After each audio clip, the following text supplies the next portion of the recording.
donc je suis ambassadrice sur Just Dance, j'ai été 3 fois championne de France du jeu, vice-championne du monde.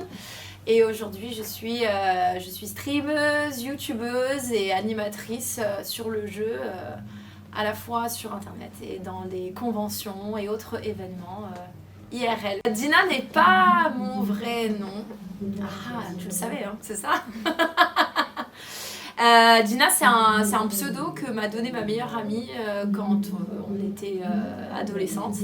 Et parce qu'elle trouvait que mon vrai prénom était trop long. Est-ce que vous connaissez mon vrai prénom? Est-ce que vous voulez savoir mon vrai prénom? Vous le dites à personne, hein, juste aux viewers. Mon vrai prénom, c'est Amandine. Et du coup, elle a pris des lettres de Amandine, parce que toutes les lettres de Dina sont dedans. Et pour en faire un pseudo qui était beaucoup plus court, puisque mon vrai prénom fait 8 lettres, là il en fait 4. Et j'ai décidé, voilà, au fur et à mesure, je l'ai utilisé de plus en plus. Et quand j'ai commencé Just Dance et quand j'ai commencé la création de contenu sur internet, souvent c'est mieux d'avoir un pseudo. Et pour moi c'était évident que c'était celui-là. Donc, mais maintenant tout le monde m'appelle comme ça et même ma mère commence à m'appeler comme ça. Donc ça, maintenant c'est très naturel pour moi. Mais sur ma carte d'identité il y a marqué autre chose. Parcours scolaire, eh bien j'ai, bon voilà, école primaire, bon, je vous fais pas ce que tout le monde fait, obligatoire. J'ai eu un bac ES. En fait, moi, dans toute ma scolarité, je savais ce que je voulais pas faire, mais je savais pas trop ce que je voulais faire. Donc, à force d'éliminer des choix, voilà, économique, social, c'était pas mal. Du coup, j'ai été dans une licence de sociologie, parce que c'était ok. Et quand j'étais en licence, j'ai découvert une discipline qui s'appelle la démographie, donc, qui est l'étude des phénomènes de population, donc les mariages, les naissances. Je vous fais une définition très, très rapide. Et j'ai beaucoup aimé parce que voilà, c'était des stats mêlés un peu aux événements de la vie, donc ça m'a plu. Et j'ai décidé de faire un master de démographie, donc j'ai eu un bac plus 5 de démographie. Et ils étaient très contents, j'avais mon bac plus 5, papa, maman, je l'ai fait, voilà. Et après, la vie a suivi son cours, mais j'ai fait ma scolarité, ouais, jusqu'à un master. Et entre temps, Just Dance est sorti et j'avais un métier. Et un jour, j'ai participé à la Just Dance World Cup. Et là, ça a changé ma vie. Et j'entends parler de la Just Dance World Cup via un post sur Facebook. Parce qu'à l'époque, j'allais beaucoup sur Facebook, maintenant beaucoup moins.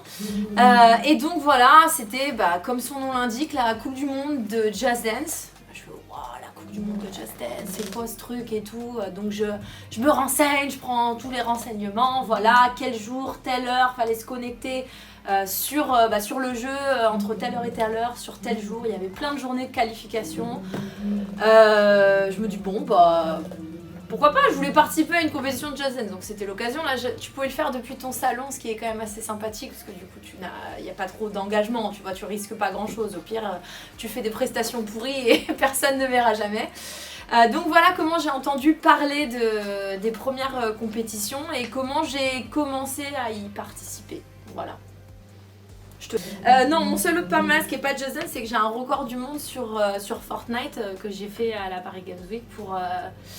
j'ai mené le record du monde du plus de gens qui dansent sur des emotes Fortnite en même temps.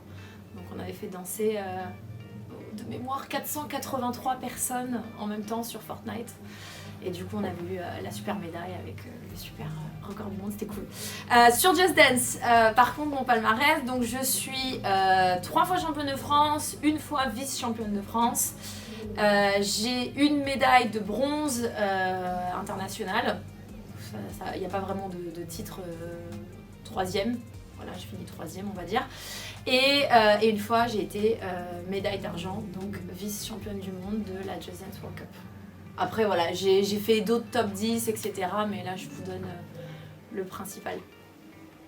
Le premier jeu vidéo auquel j'ai joué, c'était forcément sur Nintendo NES, donc très vieille console. Je pense que c'était les Tortues Ninja. Alors je sais plus le nom exact. Le jeu infinissable, le jeu qui est trop dur.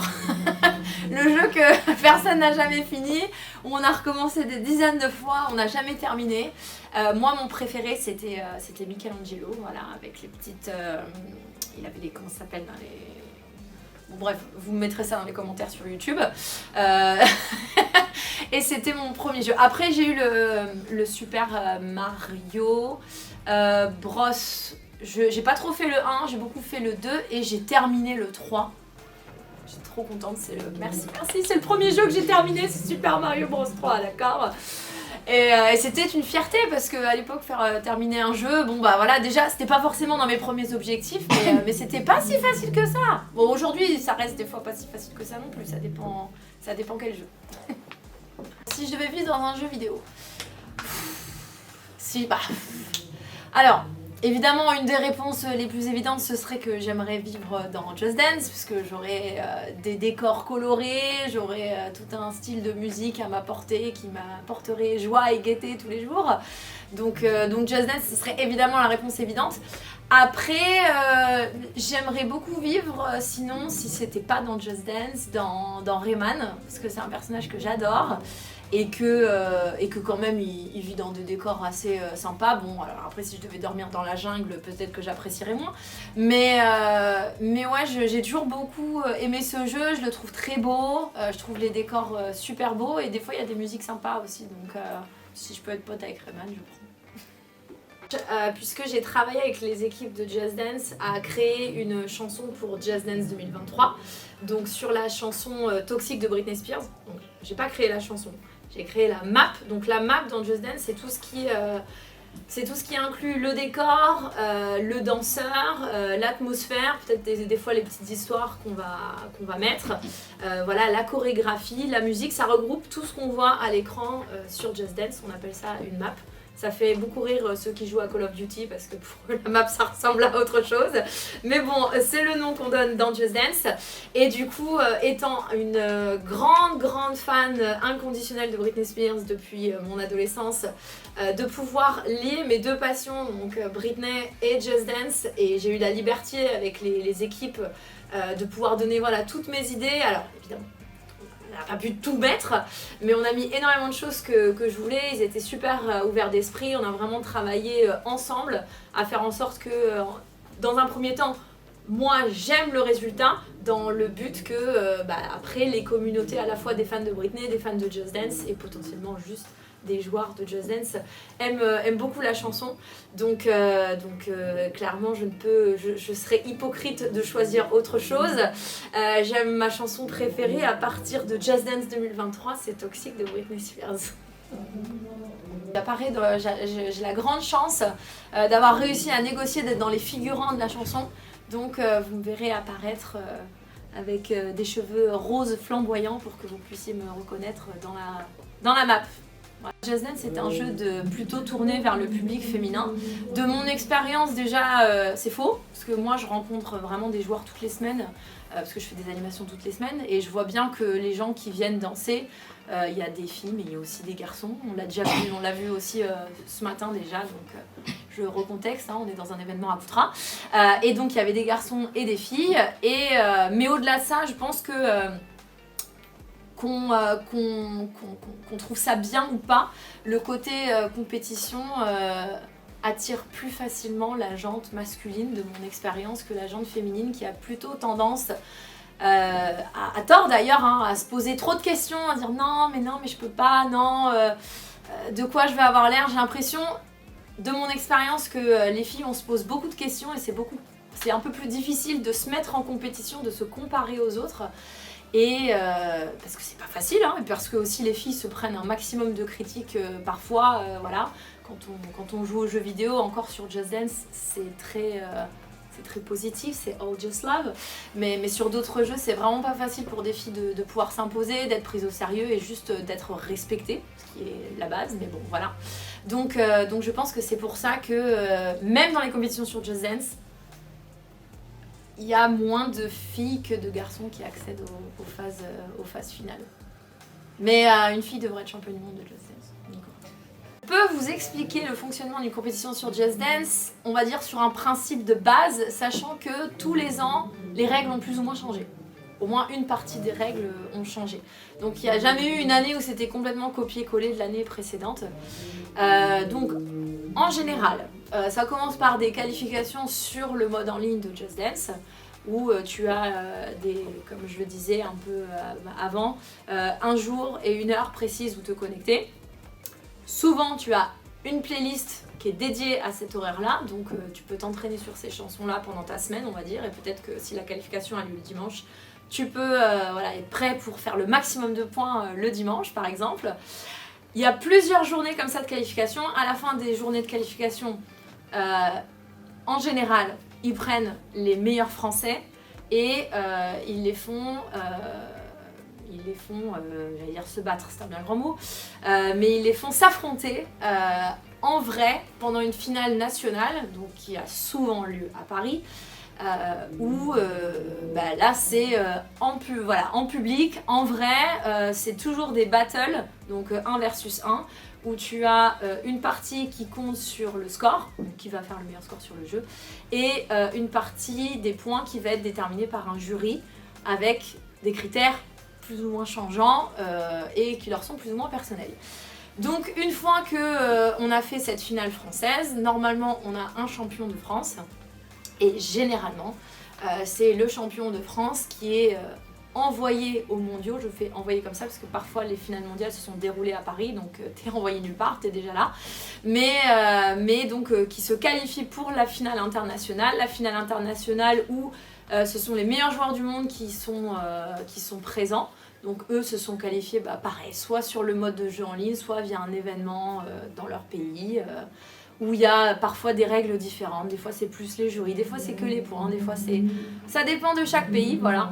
Et donc généralement en finale internationale, on a une playlist qui est annoncée, et on a des battles de 1v1 où chaque joueur va essayer de faire le meilleur score combiné avec la meilleure performance visuelle, de façon à gagner le cœur de la console et le cœur des jurys, le cœur du public, parce que parfois le public a le droit de vote et le droit d'influencer les résultats, c'est déjà arrivé, et du coup pouvoir gagner le titre de champion du monde de Just Dance. Je précise ici parce que c'est pas toujours évident que les compétitions sur Just Dance ont toujours été mixtes, comme d'ailleurs la plupart des compétitions e-sport, c'est juste qu'il n'y a que des garçons qui participent.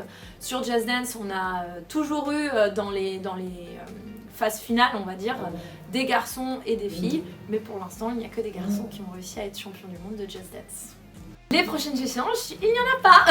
Voilà, la Just Dance World Cup, la dernière édition a eu lieu à ce jour en l'an, on dirait que ça date, en l'an 2019. Bon après vous savez tout ce qui s'est passé.